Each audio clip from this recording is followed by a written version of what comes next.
Bonjour à tous. Le 26 juillet. Des hauts et des bas. L'ange de l'Éternel vint une seconde fois, le toucha et dit : Lève-toi, mange, car le chemin serait trop long pour toi. 1 Roi 19, verset 7. Il y a quelques mois, j'ai lu pour la première fois une phrase qui a retenu mon attention. Dépression de l'après-décharge d'adrénaline. Selon le psychologue Archibald Hart, il s'agit de la situation dans laquelle le stress épuise les réserves d'adrénaline d'une personne. Cet effondrement dont nous souffrons après avoir atteint un objectif ou terminé un projet. Le célèbre nageur Michael Phelps raconte son expérience de ce type de dépression.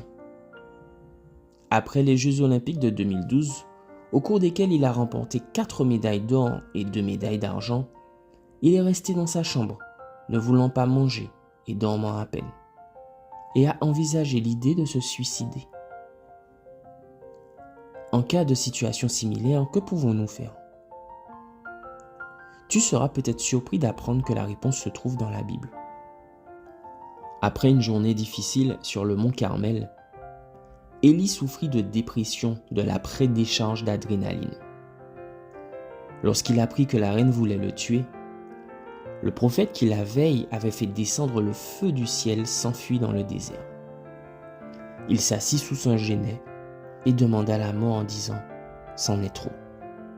Maintenant, Éternel, prends ma vie. 1 Roi 19, verset 4. Face à l'état dépressif du prophète, Dieu utilisa 3 stratégies. Tout d'abord, la Bible dit qu'Élie s'endormit. Il est bien connu qu'un repos adéquat est un outil efficace pour lutter contre la dépression.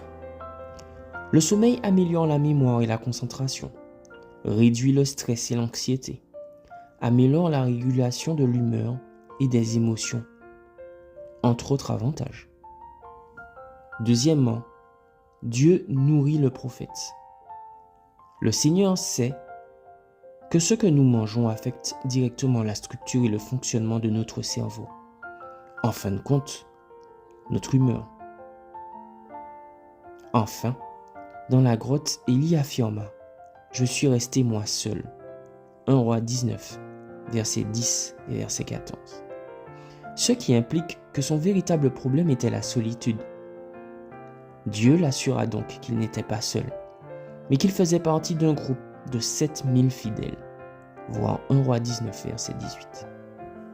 Aujourd'hui, il est important que tu te reposes suffisamment et que tu manges bien. Mais au-delà du physique, Dieu veut aussi que tu saches que tu n'es pas seul, que lui et tes frères et sœurs dans la foi sont avec toi. Bonne journée à toi.